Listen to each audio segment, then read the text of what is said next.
All right, everybody, welcome to the channel. We're here today for another video. Once again, I have Alore Scott in the building. And so today's video, guys, we're going to be talking about season 2 of House of the Dragon. Yes, season 2 was a long time ago, but you know, it don't mean we can't talk about it. And so, season 2 had a lot of problems. Especially if you go back. Even I've seen some people who praise season 2, but when they went back and watched it again, they saw the cracks and the problems started to arise. So, and there were some good things, and well, I saw some good things in it, and not so much over here. I don't know if she didn't have any really good things, but it's good for discussion. We're going to talk about it. And so before we get into discussion, we got to give our score. So, and if you're new to the channel, scoring system is 0 to 5, a 0 being trash and 5 being a masterpiece. Now, I gave this season a 2.5, 2.5 out of 5. What did you give it? Okay, that's a hard one. Because to be honest, I didn't like season 1. I would have gave season 1 like a 2 for its writing, its changes. For season 2, damn, I would give season 2 of House of the Dragon dead ass. I would give season 2 a 1. Damn. Maybe. I feel like I'm being generous, and that's because of no, I'm so serious. I would give season 2 a 1, and that's just because of the war scene with Rhaenys. Like that scene was good, and that's because they had the dragon blood drop down on the soldiers and it burned them. To me, that was like the only lore continuity scene that they had, and it was just so boring. Like, honestly, and I'm sorry, I've seen season 2 3 times and it feels like self-harm. And so I had to give it a 1 because I had to watch it 3 times, and I'm so angry that I had to watch it 3 times. And I still don't remember like half of it. And I think it's my body forgot it to protect itself. Like, honestly, it was so fucking boring. Oh my God. But fuck that. Okay. Fuck that shit. Fuck that. Okay. Shit. So oh my God. So I'll go ahead and start. I'll say it's like, as far as the good goes, I think they did a good job with Aegon's character. I mean, there were parts where, I kind of sympathized with the guy, even though he was a degenerate pervert, that was essaying the house staff. But, his relationship with Jaehaerys, and I mean, and then his fact of, there were scenes where, especially that scene with Allison when he was like, what do you want me to do? And she's like, nothing. Like, you could just see it crushed him, forced him to go out there. And I guess more of my praise is to the actors. I mean, they can only do what they're given. And I think for the most part, most of the actors, they do a great job. So I would have to say that's where I guess that's the point I'm trying to bring across, is like, I think the actors, they did a great job. I agree. Yeah, with the material that was given. I agree. Of course, credits to the Rook's Rest. That was a good, yes. That was a good battle. We got to see this battle showed, I think, looking back on Game of Thrones, I don't think it showed us how visceral. I mean, it did a little bit, but I think that battle showed just how it showed the people's reaction to the drag, like Kristen Cole's reaction to those drag, and how we're meaningless. It showed just how small, like, we're meaning, like there's nothing we can do when there's dragons out there. The dragons are a nuclear bomb. They are the equivalent of a nuke, like so I thought they did a good job with that. I guess you gave it a 1, and I guess you told me the one thing that you thought was good. So I guess we'll start talking about the issues that we had with the show. Okay, Go ahead. You're itching to do it. Go ahead. Serve them up. well, I mean, like in little chunks, like listen, let me not be like a complete like Scrooge McDuck or whatever. In little chunks, like I will never shit on the actors. Like I will never shit on the actors themselves. They did their best, like the actors did their best. Like they tried to take a turd and put glitter and little diamonds on the turd to make it look like a presentable diamond turd, but it's still a turd with little pieces of glitter on it. You know what I mean? Like, so I'm never gonna ever, even Emma Darcy, who I already told you, like they were given a meek, mousy, weak, and what's her name, Olivia Cook, as well. But the writing is just so bad, especially in comparison to the books. It's disorganized, disjointed. The feminist messaging is completely gone. And I say this in my videos. George R. R. Martin's feminism is messy. Like it's not perfect feminism. It's not perfect victim feminism. It's women. And I press upon this especially. He represents women that are imperfect. They're flawed. And in this time period, they exercise power like never before seen. Not Cersei has exercised this kind of power. Maybe Daenerys, but like no other woman ever in any of George R. R. Martin's books have exercised the power that Rhaenys, Alicent, or Rhaenyra have exercised this kind of power. They all have military, wealth, and political power like no other woman. But in House of the Dragon, they are all, first of all, extremely peaceful, extremely rational, to the point where it's unrealistic and kind of insulting and patronizing. And they all want the same thing. They all want peace. They all want to rein in the men because the men are the one who are violent. The men are the one who want war. The men are the one who have no sense of consequences. And it's just extremely patronizing. And gender essentialism is what is what I labeled it. But to add to that, it's disjointed. So where they filled in a lot of characters like Aegon and Hugh Hammer, they changed them completely. Now he's this fucking blacksmith who has a sick daughter in King's Landing, and he's trying to get fucking food for his family. In the books, he's a drunk who beat the shit out of some dude for a whore. You know what I mean? In the show, he's some fucking father who's trying to feed his wife and daughter. Two different completely motherfuckers, like completely different. And with Aegon, they try to make him seem like, well, I guess we can give these guys some golden sheep and help them out. Like I understand they're trying to make him more sympathetic in some ways, but I think that they're doing that, and I find it to be very insidious the way that they're doing it. They're trying to make him seem like he's not such a rapist or he's not such an entitled prince. But I think it's at the expense of some of the women characters, and I think it's at the expense of the feminism of the plot. Because at the same time, they're trying to demonize Daemon. They're trying to make Daemon look like a worse character, when the basis of Daemon's character, who is not necessarily a nice dude, Daemon's character was supposed to be does he form his manhood under women's leadership. He in the show, they made him decide he wants to take Rhaenyra's crown. In the show, they made him decide, oh, well, no one's going to respect Rhaenyra. No one's going to respect the queen. I want to be the king. But in the book, he is down for Rhaenyra.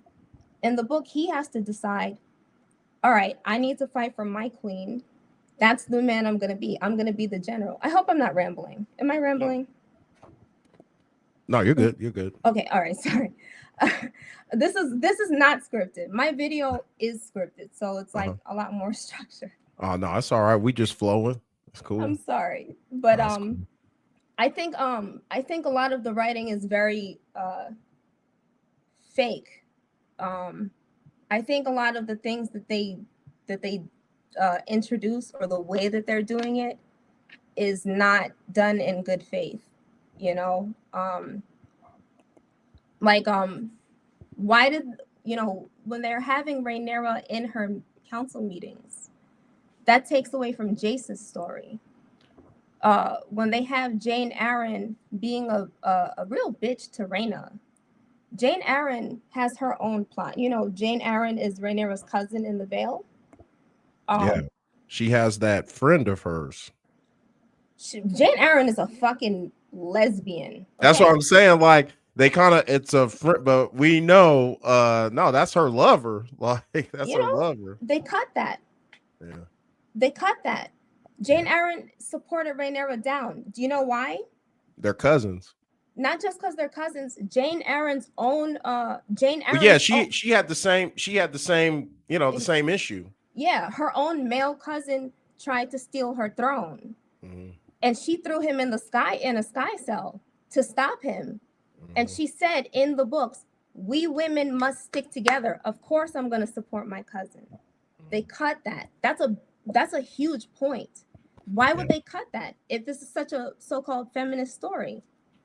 Yeah, and I think they do that with a lot of stuff. It's like, you can't have females just get it. They always make conflict or issues, like I always see for some reason. But and I think kind of what you were going, it's like the butterfly effect with a lot of stuff when they choose to change things. Like for example, one thing that they had the hype train for the blood and cheese.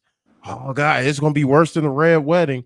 Which, I mean, if you ask me personally, I would say yes, it is. But the execution was terrible because they chose to omit one of the children. They omitted Maelor, and by doing that, they took away the Sophie's choice of Helena, and the ramifications for that, because that led into her madness. Because, well, those of you who don't know, basically what ends up happening is they blood and cheese bag them up. And of course, Helena offers her life, like, hey, take me. And they're like, no. And it comes down, like I said, to a Sophie's choice. She has to pick one of her children. And so she chooses Maelor, and thinking, well, he's not, because of his age, he hasn't been on Earth very long, and they change the script and they kill his brother instead. And tells him, your mama wanted you dead or whatever. And so Helena, this would have been a great, instead of having Daemon just all this wasted time in Harrenhal, you could have had character development with those two characters, because you have Helena living with the guilt of wanting her son dead, which caused her not to be anywhere near him, which Allison had to fulfill that role. And then his whole dealing with the fact that, my mom, the loneliness of his mom not wanting him. So, like, you could have had that. You brought up Jace. It was Jace's idea with the Dragon Seeds, because Rhaenyra was out of commission, and so that would have been amazing character development. You see him doing this thing, and building up the confidence, like, oh man, this kid, he could actually rule. He could be something. We could have a great king someday. And like I said, he comes up with the idea of the Dragon Seeds. Then it gets snatched away because, his fate at the Battle of the Gullet. So his death. Hold on. Sorry. Even to build on Jace, they cut 2 scenes with Jace with Jane Eyre. Remember the scene that they cut with Jane Eyre talking about how she supports Rhaenyra down? That was also a Jace scene that they cut. But they also cut Jace's scene with Cregan. They only showed Jace with Cregan at the wall, but Jace is supposed to be an excellent negotiator. He negotiates with Cregan. He also negotiates with the Manderleys, but I could understand them cutting that. But like, he negotiates with Cregan, he wheels and deals. I think he bargains either his firstborn daughter. I have to look in the book again because I forgot that. But he basically bargains his firstborn daughter or either I believe it's his daughter to Creek, like to Cregan's firstborn son or something like that. Yeah. But he wheels and deals. Which they completely cut. So it's him wheeling and dealing with Cregan Stark, and then they become like brothers. You know, that's how they get really close. And it's him wheeling and dealing with Jane Eyre before sending. And then she's like, oh, I miss like feeling helpless. Send up me some dragons, you know. But they cut those scenes, and they cut Jane Eyre saying, you know, we women should stick together. They cut those really, and then of course the dragon seeds. They cut so many, and like I said, you know, like the feminism aspect, because I don't care what nobody says. A lot of people try to argue with me, oh, Rhaenyra's not a feminist, da da da da. Yeah, Rhaenyra herself is not a feminist, but the story is a feminist story. George R.R. Martin wrote a feminist story. As a man, I don't give a fuck what nobody says. He wrote a feminist story, you know, and I also include Alicent in that too. Even as a fucking villain, Alicent's story is feminist, you know, just like Cersei's story is feminist. Even though she's a bitch, like you can be a villain and your story can be a fucking feminist story, you know, because there's a price to pay for when you hurt other women. You know what I mean? Yeah. And I didn't go into it in my video because I didn't want to spoil it. But like, I'm sorry if I'm cutting you off. Okay. No, it's all right. No, that's cool. You good? But you good? Yes, with Jace, you know, next season.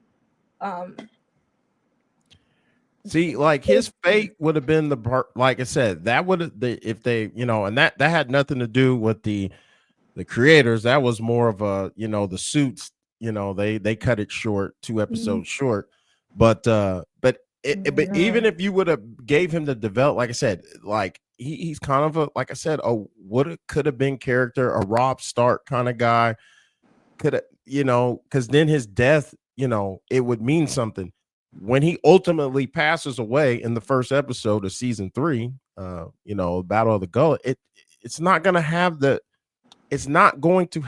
effect of you as maybe even Luke's death, because Luke's was so emotional, because the whole time, you know, this kid, he didn't want to hurt anybody. He didn't even want to be the heir of Driftmark. Like, you felt for this kid.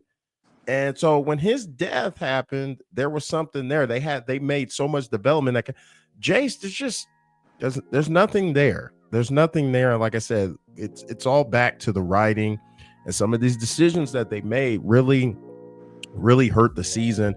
And I'm worried that they're gonna fall back to what Game of Thrones post season 4, where they relied on spectacle instead of substance. Like half of fucking Daemon's scenes in season 2 were bullshit garbage that they could have replaced with Jace's scenes. Yeah. Daemon's whole arc in season 2 was bullshit. I'm sorry. Yeah. Daemon's whole arc in season 2 was bullshit. Nothing from season 2 except the last scene of Daemon's scene. Nothing. Daemon's scene after Alicent's scenes, I guess, maybe after Alicent's bullshit, because Alicent's bullshit was also just all of Alicent's bullshit. Both Alicent and Daemon have really been done so dirty this season. But like Daemon's all of his stuff is a skip for me. They could have used all that time to develop Jace, to develop maybe even Bela more, or to develop the lesbian and bisexual characters that they cut from, because they cut Nettles. They cut Nettles. Yeah, they decided to combine her. Racist. Yeah, they decided to merge her and not how can the name slipping, not Bayla, Reina. but Raina. They decided to merge those together, where Bayla's actually is integral to more of Damon's development. She's an important character.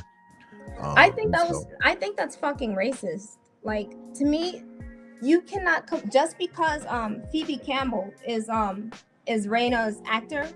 Phoebe Campbell, uh just because Phoebe Campbell is a black actor, you cannot just combine two black people and just be like, all right, well, Raina's Nettles now. Sorry, fuck you. Like, they have two different lives and two different trajectories in the book. The only reason why I think they would do that is like what they did, and I keep bringing up Rob Stark, like what they did with Rob Stark, where they changed, they created that Talissa character, and they said they did it to show off Rob's, like, the actor, to give him more to do and make him like a romantic, leading man kind of thing. And I think they got rid of Nettles to give Raina something to do, give her character more. Because if you think about it, if you go back and watch the season, Raina's just in the background. She doesn't really say anything. She's a background, decoration. She doesn't really do much or say anything. So, I definitely see where you're coming from with that, where they're just like, oh, who will know? There's just put them together kind of thing. But I also think it's just they might want to be like, well, we can, and this is people not fully understanding the material. Well, we can just combine them and give her, because we like her, we can give her more stuff to do. But that's what I'm saying. Instead of doing that, why don't they just pay the actor less and get a new actor and pay that actor more and feature that actor more? Because Nettles is going to be featured down, because Raina's going to be in the veil, so you're not going to be really showing the veil that much, right? Mm-hmm. Show the veil less, right? And show down near King's Landing and all and Driftmark more. Manage your scenes. To me, it's also can be looked at as laziness, like, oh, we'll just do this, we don't have to. But yeah, I think we've beaten, we've put hands and feet all over season 2. So okay, let's go ahead and slide into season 3. Now, the thing about season 3, they got a lot of making up to do, because this is when the war gets active, like all the battles, like they had to carry Gullet over, then you got the Battle of the Fish Feed, you got Tumbleton, the Battle of Honeywine, where Dayron becomes Dayron the Daring. Like they're gonna have to jam pack this. They got the Butcher's Ball. I'm like, are they gonna be able to fit all these battles? Are they gonna have to combine some? Like, yeah. What are your thoughts about season 3? Why don't you go ahead and tell me, like, where do you think? I don't like. I'm gonna be honest. Like, I already promised that I wasn't gonna watch season 3. I mean, I'm gonna hold off on that. Like, okay, I'm probably not gonna watch it unless everybody on Twitter is like, oh my fucking god, oh Laura, you gotta watch this shit, is so good. Which I doubt. I doubt everyone's gonna be like that. I did see that they hired an actor for Alyssane Blackwood. Black Alley Blackwood. So that's nice. And I think they hired some other actors. I haven't really been keeping up with it, so but she was supposed to have been in the Battle of Burning Mill, which was in season 3 of episode, or season 2 of episode, episode 3 of season 2. Yeah. And that was supposed to be one of the first battles with Damon, but whatever. So we'll see. All these different battles, they're probably gonna split them up between season 3 and season 4. I don't think they're gonna be able to afford to stuff all those battles in between. Yeah, I think the only way you do that, because from what I understand, I think Tumbleton 1, I think, is the maybe the finale for, if I can remember. I'm not sure, but I mean, you gotta have the Battle of the Fish Feed because you have the Winter Wolves coming down. So like you could somewhat kind of tell what battles what we're looking at based on, you know, what we've been told so far and what we've seen. But as far as you know, because Rhaenyra and Daemon, they're gonna take King's Landing. So Right. that's probably gonna And happen the second episode or end yeah, of the first episode. They're gonna take King's Landing. I think this is the last season for Kristen Cole. I think we're gonna get the yes. Butcher's Ball. I'm looking up the different battles Okay. happening because I am interested to see, you know, personally, Allison is one of my favorite villains, and I am deeply offended with how they wrote her in the show. So I am curious with how they ended her in season 2, how her and Ring, you know, because they have her promising to give up King's Landing so she can escape in season 3, which is Well, and it just makes her look so awful because it's like this whole war was caused because you were worried about your children's lives. Well, you just offered your son up to be killed because Rhaenyra, like if ideally what they wanted to happen, Rhaenyra would have to kill him because he's always going to be at the like I'd have to kill because at this point the gloves are off. Like whoever gets caught, they're gonna get killed because the person will always be a threat to them. So that it once again it just goes back to the writing and not understanding the characters because I said that doesn't make any sense. Like because if you go back, not to go too far back to season 2, but when Rhaenyra snuck into the city and they had the meeting at the Sept or whatever, Allison had to like, look, it is what it is. There's nothing we can do about it now. It's war and that. Like she was like, there's not going to be any peace at this point. Even if I wanted it, there's nothing I can do. And then 3 or 4 episodes down the line, she's over there. Okay, look, you come in. I'll give up my, huh? I'll open the gates. I'll open the gates and you can take a, you know, it's just like I said, it doesn't make too much sense. But yeah, I think Mouse. Yeah, I think they're gonna get. I mean, they Mouse of the Dragon. Huh? Mouse of the Dragon. Yeah, the Mouse of the Dragon. Yeah, I think also I think Helena's gonna die this season. Yeah. I think George R. Martin spoiled that. He said she kills herself for no reason. So.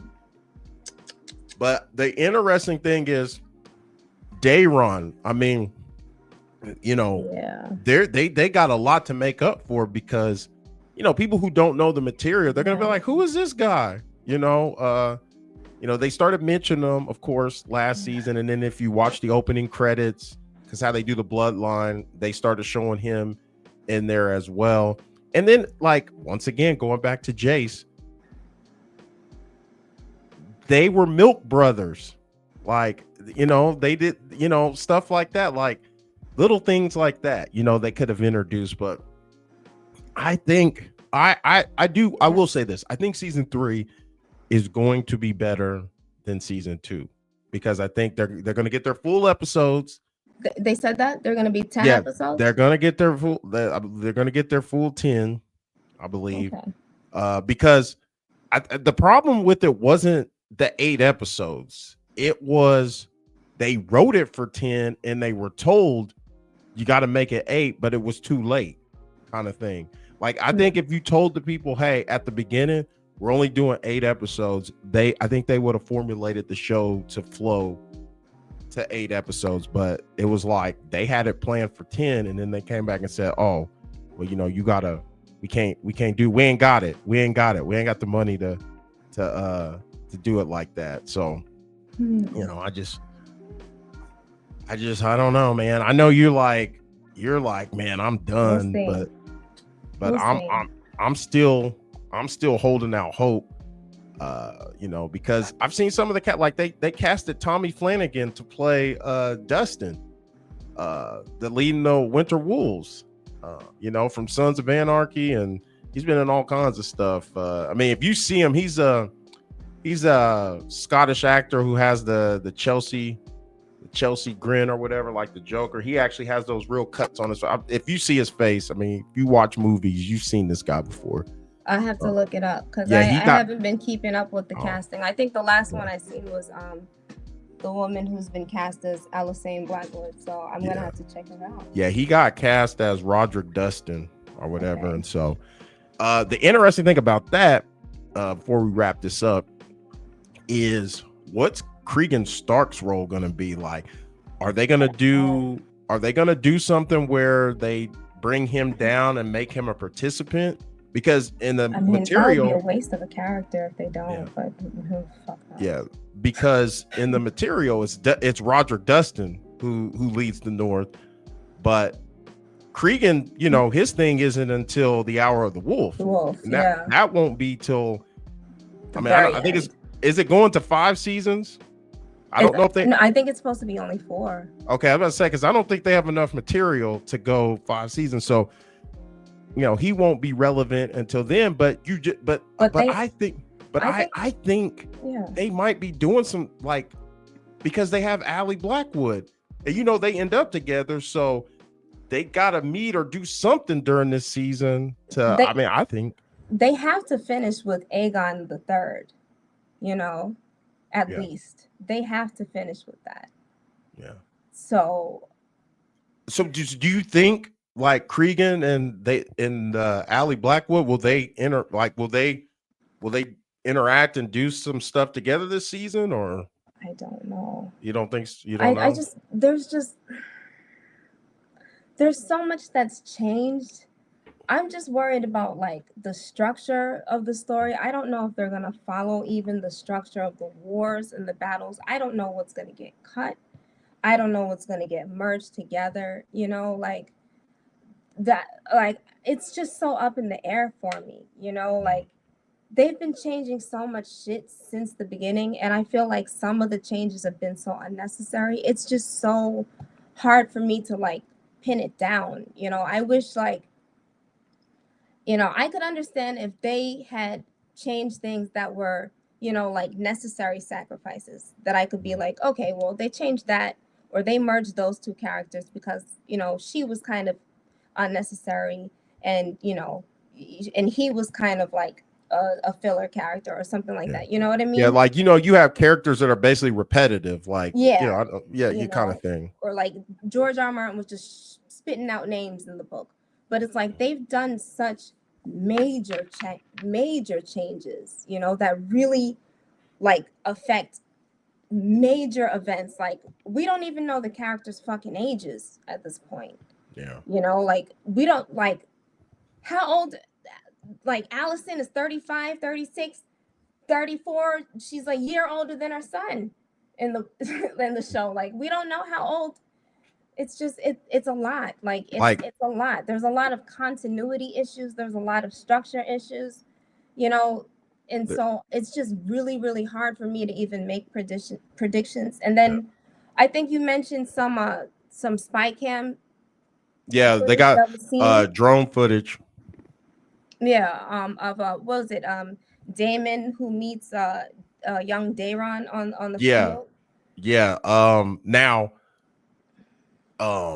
it looks like they're treating or whatever. You know, it's crazy because you're like, has Damon ever even met him before? But you know, it looks like they're treating or whatever, and you have is it Ormond? Yeah, you have Ormond Hightower there as well, because I think he's the one that's in charge of the Hightower army. Something else. I mean, they mentioned him, but are we gonna get the Red Kraken? You know, good point. You know, so good point. I just like we're gonna get him, or you know, so it's gonna be really interesting. But I'm optimistic. I think it's gonna be better. I think they know what they're planning for. They've heard. I'm pretty sure they heard the people speak, like where you guys kind of fell short, because Game of Thrones lost a lot of currency with the fan base. Those, you know, particularly the last season, and then House of the Dragon, they won some of that back, and then season 2 came, and you know, a lot of people have kind of been turned off by it, and so I hope they listen to George R.R. Martin, because George R.R. Martin came out and criticized the show. He wrote a blog post criticizing the show, and he's been throwing shade at them for the past year and a half. So if they, I mean, I don't know if they can course correct, because they, you know, last season was so disjointed and disorganized.